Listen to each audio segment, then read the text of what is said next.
الحمد لله نحمده ونستعينه ونستغفره ونؤمن به ونتوكل عليه ونعوذ بالله من شرور انفسنا ومن سيئات اعمالنا من يهده الله فلا مضل له ومن يضلل فلا هادي له ونشهد ان لا اله الا الله وحده لا شريك له ونشهد أن سيدنا وحبيبنا ومولانا محمدا عبده ورسوله أرسله بالحق بشيرا ونذيرا فقد قال الله تبارك وتعالى في كلامه المجيد وفي الفرقان الحميد أعوذ بالله من الشيطان الرجيم بسم الله الرحمن الرحيم والذي بعث في الأميين رسولا منهم يتلو عليهم آياته ويزكيهم ويعلمهم الكتاب والحكمة وإن كانوا من قبل في ضلال مبين. وقال سبحانه وتعالى في موضع آخر وما أرسلناك إلا رحمة للعالمين. وقال سبحانه وتعالى لقد جاءكم رسول من أنفسكم عزيز عليه ما عنتم حريص بالمؤمنين رؤوف رحيم. صدق الله العظيم. وقال رسول الله صلى الله عليه وسلم قال لا يؤمن أحدكم حتى أكون هواه تبعا لما جئت به. وقال رسول الله صلى الله عليه وسلم قال بعثت معلما أو كما قال عليه الصلاة والتسليم.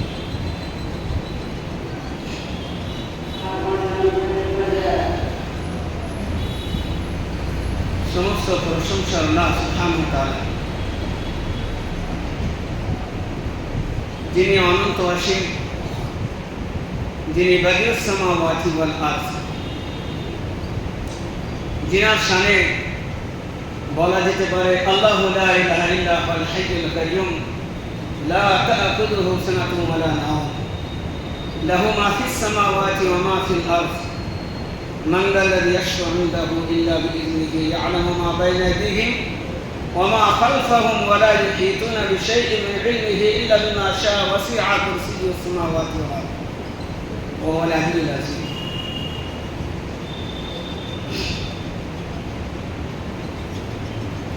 मोहतरम, अल्लाह सुब्हान व ताआला जात एत महान, एत गरियान एवं एत प्रशंसार मालिक, कुल मुख्तार कायनात, जमीन आसमान যাবতীয় যা কিছু আল্লাহ তার কুদরতে তৈরি করেছেন এবং দুনিয়া হওয়ার পর থেকে আজ পর্যন্ত যে জিনিসগুলো আল্লাহ দিয়েছেন, যেমন আকাশ, পাহাড়, পর্বত, সেগুলো সেইভাবেই রেখে দিয়েছেন এবং মানুষকে যেভাবে গঠন করেছিলেন শুধু হাইটের কম বেশি হয়েছে তাই, বাকি মানুষের নিজের ন্যাচারালি কুদরতি যে সৃষ্টি সেইভাবেই ধারাবাহিক করে মানুষ জন্মলাভ করে আসে। যেমন আল্লাহ তাবারক ওয়া তাআলা আদম আলাইহিস সালামকে তৈরি করেছেন। লিল্লাহি মা ফিস সামাওয়াতি ওয়া মা ফিল আরদ ওয়া ইন তুবদু ফি আনফুসিকুম আও তুখফুহু ইউহাসিবুকুম বিহিল্লাহ। ये जमीन आसमान যা কিছু আছে লিল্লাহি মা ফিস সামাওয়াতি ওয়া মা ফিল আরদ, সপ্তম আসমান এবং সপ্তম জমিন আর টোটাল উপর থেকে নিচে পর্যন্ত, জিরো থেকে হিরো পর্যন্ত সমস্ত সব আল্লাহ লিল্লাহ, তার তিনি স্রষ্টা, তিনি সৃষ্টি।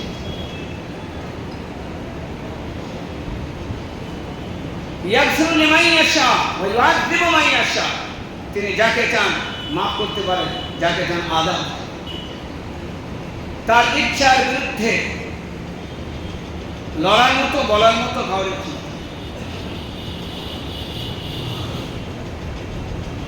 तो अल्लाह सुब्हान व तआला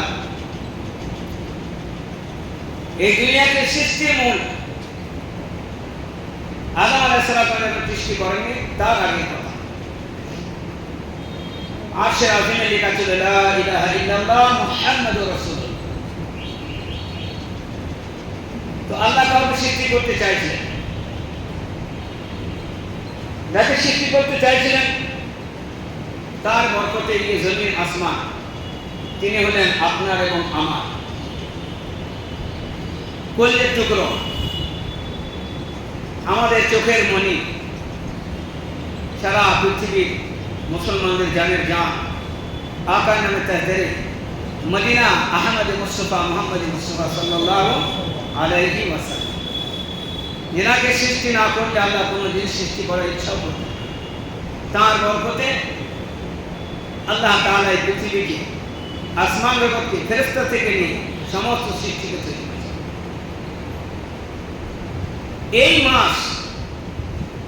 এই মাসে আল্লাহ তাআলা তার রাসূলকে দুনিয়ায় প্রেরণ করেছিলেন।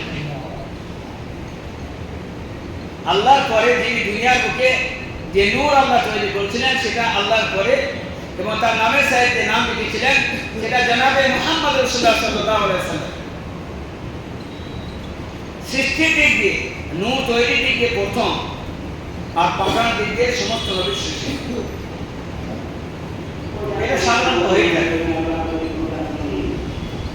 ভালো ভালো দেখা যায় কোনো জায়গায় বক্তব্য বায়ান হলে, লেকচার হলে, আরো অন্য কিছু এমন কিছু হলে যে লাস্টে ফিনিশিংটা সব থেকে বড় দিন হন তিনি। আল্লাহ সুবহানাহু ওয়া তাআলা এক্সট্রা একটা নবী এমন তৈরি করেছিলেন যে লোকনো ছিল নোটটা, কিন্তু সব নবী জানতেন যে এক মহান ব্যক্তি আসে, তার অপেক্ষায় সবাই। তা যদি না জানতেন তাহলে দোয়া করলেন কি করে? নূহ আলাইহিস সালাম থেকে নিয়ে, ইব্রাহিম আলাইহিস সালাম থেকে নিয়ে, মুসা আলাইহিস সালাম থেকে নিয়ে, ঈসা আলাইহিস সালাম থেকে নিয়ে দোয়া করলেন কি করে? তার মানে সবাই জানতেন যে লাস্টে যিনি আসবেন, নবী না হয়ে সেই নবীর আমরা উন্নতি হতে পারলে ভালো। নবীর যে কত বড় একটা আসল পদ, আল্লাহর কাছে প্রিয়, সে জায়গা থেকে হতে আসতে যাচ্ছেন আম্বিয়া আলাইহিস সালাম, আর বলছেন আমরা শেষ নবীর উম্মতি হলে ভালো। ফরিয়াদ করেছেন কত লোক, একমাত্র এই ফরিয়াদ যদি কবুল হয়ে থাকে ঈসা আলাইহিস সালাম নবী প্লাস উম্মতে মুহাম্মাদির সৌভাগ্য তাঁর হবে। এখান থেকে আমাদের একটা ভাবার বিষয়, যদি আমরা কিছুই না জানি, এতটুকু বুঝতে পারি যে নবী হওয়ার পরেও উনি উম্মতি হওয়ার জন্য এত আকাঙ্ক্ষিত লালাকিত কেন? আমরা তো উম্মত হওয়ারই লালাকিত যদি করতাম, ইমানদার হওয়ার জন্য আলাকাতে বলিনি, মুসলমান হওয়ার জন্য বলিনি। কিন্তু আল্লাহ আমাদের ইমানদার মুসলমান করেননি, বরং আমাদের আখির নবীর উম্মতি করেছেন। শুধু তাই নয়, আখির নবীর উম্মতির আখিরি কিতাবও সেই রকমই ডিমান্ড, যেরকম বলা আখিরি নবী অন্যান্য নবীদের উপরে তার প্রভাব এবং মর্যাদা এবং ডিমান্ড ঠিক কোরআনে আজিম ও সমস্ত কিতাবের উপর সেই রকমই আল্লাহ তাআলার কাছে মান, মর্যাদা, ডিমান্ড, ফজিলত সমান। এই মাস রবিউল আউয়াল আল্লাহ রাসূল পাক সাল্লাল্লাহু আলাইহি সাল্লামকে এই রবিউল আউয়াল মাসেই পাঠানো হয়েছিল দুনিয়া। এইবার বাশাতুল বাশার মানব জাতি, মানুষের আকৃতি দিয়ে আল্লাহ রাসূল পাক সাল্লাল্লাহু আলাইহি সাল্লামকে দুনিয়ায় পাঠানো হয়েছে। নবীদের যে বডি তৈরি হয়েছে প্রত্যেকটা নবী, সেই বডির মধ্যে বেশিরভাগ যে মাটি ছিল, মাটি ও জান্নাতের মাটিতে তৈরি হয়েছে। খালাকাহু বিয়াদি, আমি দুটো হাতের দ্বারায় আদমকে তৈরি করেছি। খালাকাল ইনসান, মানুষকে তৈরি করেছি মাটি থেকে। তো আদম আলাইহিস সালামকে আমি তৈরি করেছি আমার দুটো হাতের দ্বারায়। আল্লাহর কুদরতের হাত যেমন জানি না কেমন, তার কুদরত সম্পর্কে হাত সম্পর্কে কোনো ভাবার দরকার নেই, এতটুকু জানা। বাকি যদি আমরা ইনশাআল্লাহ জান্নাতে হতে পারি, আর আশা রাখবো, মেহনত করব যে আমরা জান্নাতি হব ইনশাআল্লাহ। সমস্ত মনের খেশ, সমস্ত মনের আশা, সমস্ত মনের বাসনা পূর্ণ হবে যদি জান্নাতি হতে পারা যায়। আপনার মনের বাসনা তৈরি করে পূর্ণ করা হবে। আপনার বাসনা হবে না, আপনার চেতনা হবে না, আল্লাহ বাসনা জুগিয়ে দেবেন, চেতনা জুগিয়ে দেবেন, অবাক করে দেবেন। আপনি মানে নিজেকে হারিয়ে ফেলবেন যে এসব জিনিসগুলো আমার মধ্যে ছিল না। আল্লাহ ভাবিয়ে দিয়ে সেই নিয়ামত আপনাকে যখন দেবেন, তখন আপনি আশ্চর্য হবেন, অবাক হবেন, নির্বাক হবেন, ভাবতে থাকবেন যে আল্লাহর কৃপা শেষ নাই। তখন তাদের মদিনা সাল্লাল্লাহু আলাইহি সাল্লামকে আল্লাহ দুনিয়ার বুকে পাঠালেন আকৃতি দিয়ে। তো বিশ্বনবী সাল্লাল্লাহু আলাইহি সাল্লামের কে জান্নাতের মাটি দিয়ে বডিটা তৈরি করা হয়েছে। জান্নাতের মাটি দিয়ে বডি তৈরি করা হয়েছিল। দুনিয়ার মাটি দিয়ে আর এমন মাটি দিয়ে তৈরি করে বলে ওর খামিরের মধ্যে একটা খারাপই থাকে। আটা যখন তৈরি করে বলে না রুটি করার জন্যে, এই খমিরটা হয়, মারা বলে আলো চালে রুটি করলে এই খমিরটা ভালো হয়েছে, খমিরটা ভালো হয়, খমির ভালো হলে রুটি ভালো হয়, খমির ভালো না হলে রুটি ভালো হবে না। তো যে খমিরটা করেছেন আল্লাহ জান্নাতের মাটি দিয়ে, রাসূল পাক সাল্লাল্লাহু আলাইহি ওয়াসাল্লাম কিঞ্চিত পরিমাণ দুনিয়ার মাটি, সেটা আবার গারে হেরায়। আমার ইউটিউব চ্যানেলে আমি একটা ইসলামিক চ্যানেল খুলেছি, ওতে আমি প্রশ্ন উত্তর দিই যে আদম আলাইহিস সালামের কবে জন্ম হয়েছিল, মৃত্যু কবে হয়েছিল, কত বছর ছিল, ইসলামিক যত শিক্ষামূলক জিনিস, কোরআন পাকের তেলাওয়াত, ওয়াজ, বায়ান সব। ওর মধ্যে একটা জিনিস ছিল যে আদম আলাইহিস সালামকে তৈরি করা হয়েছিল আর নবী করিম সাল্লাল্লাহু আলাইহি সাল্লামকে তৈরি করা হয়েছিল। কিন্তু নবী করিম সাল্লাল্লাহু আলাইহি সাল্লামকে যে মাটি দিয়ে তৈরি করা হয়েছে, যতটা দিয়ে তৈরি হয়েছে, অন্য কোনো নবীকে তৈরি করা হয়। এবং আমার নবী দুনিয়ার বুকে আসার পরে জিবরিল আলাইহিস সালামের সঙ্গে 4 বার ডাইরেক্ট আল্লাহ রাসূলের সঙ্গে দেখা দেন, 4 বার। ওই জিবরিল আলাইহিস সালামকে আসল রূপে 4 বার তো দূরের কথা, যত বড় দিনদার লোকই হোক না কেন, সামনাসামনি একবার দেখার ক্ষমতা রাখেন। একবার হযরত আব্বাস রাদিয়াল্লাহু তাআলা আনহু ভাই হযরত হামজা রাদিয়াল্লাহু তাআলা আনহু হুজুর পাক সাল্লাল্লাহু আলাইহি ওয়াসাল্লামের সমবয়সী মতো, খুব ভাব ছিল, খুব মিল মহব্বত ছিল।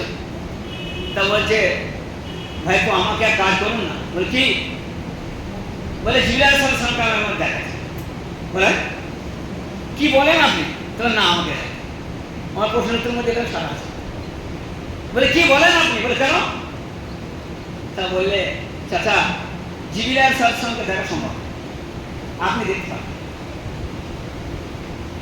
তাহলে গায়ে হেরে আল্লাহ রাসূল প্রশ্নবার দেখার পরেই বেহুশ হয়ে গেছিলেন নবী। তারপর যেমন সাবধানী করেছিলেন, যে মাটিটুকু দিয়ে দুনিয়া ছিল সেটাকে সব পরিষ্কার করে ক্লেম, বুঝ, কিনার, এনার, যা কিছু রাগ, রোষ, যা কিছু সব পরিষ্কার পরিচ্ছন্ন করে জামনার পানি দিয়ে ধুয়ে একদম হাত ফেলে দিলেন। ওপেন সার্জারি, কিন্তু আপনার কেউ বলতে পারবে না দেখুন সেলাই টেলাই ছিল। আজকে হয়নি, 1450 বছর আগে ফেরেশতা করেছেন। আর আমার নবীকে সব বার করে ধুয়ে পরিষ্কার করে দিয়ে যেন বলতে। তো রাসূল পাক সাল্লাল্লাহু আলাইহি সাল্লামের জীবনে 4 বারের মধ্যে মক্কায় 2 বার, গারে হেরায় 1 বার, আর সিদরাতুল মুনতাহা 1 বার। সিদরাতুল মুনতাহা মানে আউযু বিল্লাহি মিনাশ শাইতানির রাজিম বিসমিল্লাহির রহমানির রহিম সুবহানাল্লাযী আসরা বিআবদিহি লাইলাম মিনাল মাসজিদিল হারাম ইলাল মাসজিদিল আকসা আল্লাযী বারাকনা হাওলাহু লিনুরিয়াহু মিন আয়াতিনা ইন্নাহু হুয়াস সামিউল আলীম। যখন মেরাজে যাচ্ছিলেন বিশ্বনবী সাল্লাল্লাহু আলাইহি ওয়াসাল্লাম, ফেরেশতা নিয়ে যাচ্ছেন,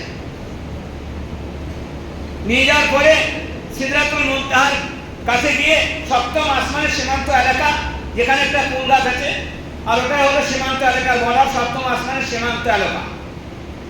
আমার আল্লাহ সপ্তম আসমানে নেই, আমার আল্লাহ চেয়ার, আমার আল্লাহর অবস্থান বিরাজমান, তার হাইয়ত, তার কাইফিয়ত,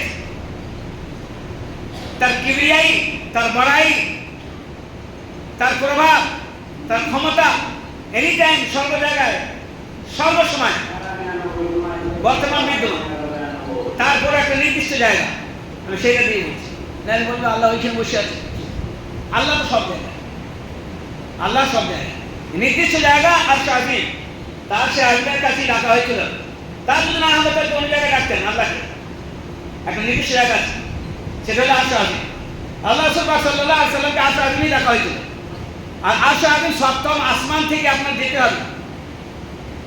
সপ্তম আসমান শেষ হওয়ার পরে সেখানে একটা ফুল গাছ, জিবরিল আলাইহিস সালাম ওখান থেকে কোরআনের 6666টা আয়াত এনেছেন এই জায়গায় অবস্থান করে, সীমান্ত এলাকায়, ওখান থেকে আয়াত নিয়ে আসতেন।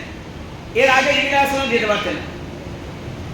বোরাকের উপর চড়ে যখন আল্লাহ রাসূল যাচ্ছিলেন, আর সিদরাতুল মুনতাহা যখন পৌঁছেছেন সপ্তম আসমানের সীমান্ত এলাকায়, আর ওখানে গিয়ে যখন উনি নামিয়ে দিচ্ছেন, তখনও পর্যন্ত আল্লাহ রাসূলের আসল রূপটা দেখেনি। আল্লাহ রাসূল জিবরিল আলাইহিস সালামের আসল রূপটা দেখেনি।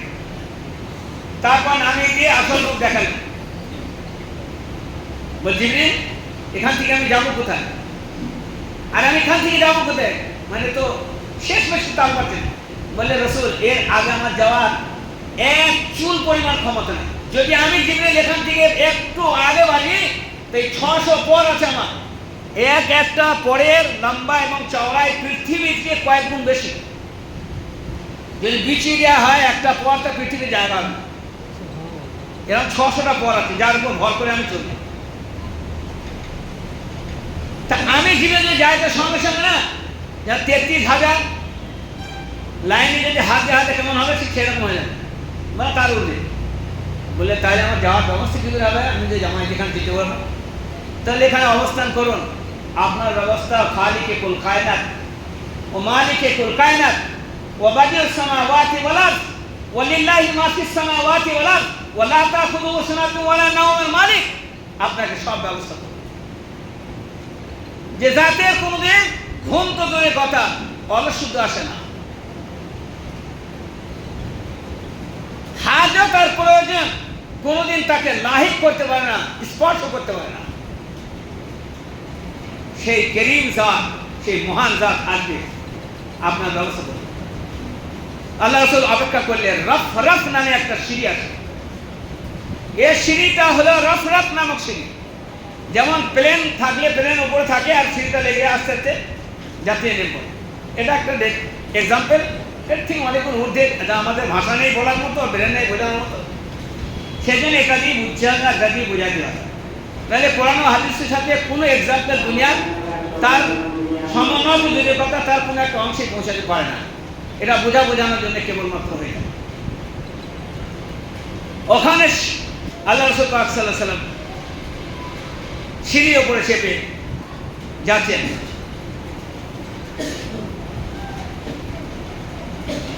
বলছে, মা আলাল আরদিস তাওয়া, আল্লাহ আরশ হলো মা আলাল আরশিস তাওয়া, পানির উপর। যেমন আকাশ আছে শূন্যে, তো এই আকাশের উপর আরেক আকাশ, তার উপর আরেক আকাশ, সপ্তম আকাশের উপরে ফের সিদরাতুল মুনতাহা পার হয়ে পানি আছে শূন্যে। তারপরে সে কত রকমের পানির উপরে, ফের আকাশের উপরে ওয়াসিআ কুরসিয়ুস সামাওয়াতি ওয়াল আরদ। এরকম ভাবে আছে আপনার চেয়ার, আল্লাহর চেয়ার। তার চেয়ারের উপর ফের আল্লাহ বিরাজমান। তারপরে একটা করে একটা করে আপনার আরশের একটা আসমান থেকে আরেকটা আসমানের ডিফারেন্স হলো 500 বছর স্পিড গতিতে ছুটলে বলে তবে একটা আসমান শেষ করা যাবে, তবে দ্বিতীয় আসমান। ঠিক এইভাবে মা আলার আরশিস তাওয়া, যে পানির উপরে আরশ আছে, তো ওই পানির ঢেউ আরশের যে পানি আছে তলদেশে, বলছে একটা ঢেউ মারলে ওই ঢেউর হাইট হলো 500 বছর যদি স্পিডে ছোটা যায়, যতদূর যাওয়া যাবে তার থেকে বেশি একটা ঢেউর একটা হাইট, তার উপর আছে আরশ। তো আল্লাহ রসুলকে ওই সময় দেখা যায় জিবরিল আলাইহিস সালাম। আমি বলছিলাম চাচা হামজা আবদার করেছেন যে ভাইপো আমাকে একবার দেখাতি, আমি একবার বললেন আপনি দেখতে পারবেন না চাচা? বলছে না, আপনি আমায় একবার দেখেন। বল ঠিক আছে, বসুন। যা বসলেন আর জিবরিল আলাইহিস সালাম ওহী নিয়ে চলেন, কাবার উপর দিয়ে উনি অবতরণ করছেন। তা তখন বললেন চাচা চোখ দুটা একবার উপর দিয়ে তোলো, দৃষ্টিটা উপর দিয়ে তাকাও। তাহলে হামজা রাদিয়াল্লাহু তাআলা দৃষ্টিটা উপর দিয়ে করলেন, ও করার সঙ্গে সঙ্গে বেহুশ হয়ে পড়লেন। তারপরে জিবরিল আলাইহিস সালামের সাথে যা করেন চলে গেলেন। চাচা আস্তে আস্তে হোঁশ ফিরল, বলেছিলাম না চাচা যে আপনি জিবরিল আলাইহিস সালামকে দেখতে পারবেন। যেমন মুসা আলাইহিস সালাম বলেছে আল্লাহকে আপনার নূর দেখান, তা আল্লাহ বলে লাল তারানি, तुम हरगिज मेरे नूर नहीं देख सकते। মুসা আলাইহিস সালাম জিদ করলেন, আবদার করলেন যেন আমি একটু দেখা দিন আপনি। তো আল্লাহ বললেন আমার তো ডাইরেক্ট দেখে বল তো ব্যাপার অন্যরকম হয়ে যাবে, পাহাড় দিকে একটা নূরের ছাটা মারবো, ওইটা দেখে না। তো আল্লাহ তার নূরের তাজাল্লি, আল্লাহ জাতে নূরের তাজাল্লির একটা ফোকাস মারলেন পাহাড়ে, আর ওই পাহাড় দিকে তাকিয়ে আছে মুসা, ফাসাই কা মুসা আলাইহিস সালাম আপনার থাম করে জমির উপর দিয়ে আল্লাহ তাবারাক ওয়া তাআলা মুসা নবী আলাইহিস সালামকে বলেছিলেন যে আমি বলিনি তুমি আমায় দেখতে পারো। দোস্ত, তো আল্লাহ রসুল পাক সাল্লাল্লাহু আলাইহি সাল্লাম আল্লাহর কাছে গিয়ে যেটা বলেছিলেন ওটা এখানে পর্যন্ত পড়েন।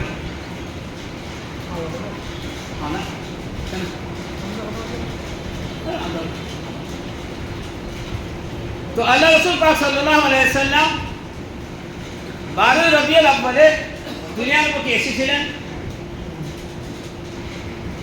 কিন্তু 12 রবিউল আউয়াল থেকে নিয়ে 40 বছর বয়স পর্যন্ত রসুল পাক সাল্লাল্লাহু আলাইহি সাল্লামকে সবাই আব্দুল্লাহ বিন মুহাম্মদ বিন আব্দুল্লাহ বলে, অর্থাৎ আব্দুল্লাহ ছেলে। এখনো নবী হননি, নবী তো হয়েই আছেন, কিন্তু জাহিরি হিসাবে নবী হননি। নবী হবেন কবে? যখন 40 বছর বয়স পেলেন। আর তার আগে আল্লাহ রাসূল পাক সাল্লাল্লাহু আলাইহি সাল্লামের নবী হওয়ার সঙ্গে সঙ্গে একটা প্রুফ তার শরীরের মধ্যে আল্লাহ তাআলা লাগিয়ে দিয়েছিলেন, যেটাকে মহরে নবুয়ত বলা হয়, শিল। রাসূল পাক সাল্লাল্লাহু আলাইহি সাল্লামকে অনেক যারা আসমানি কিতাব আপনারা দেখেছেন, যারা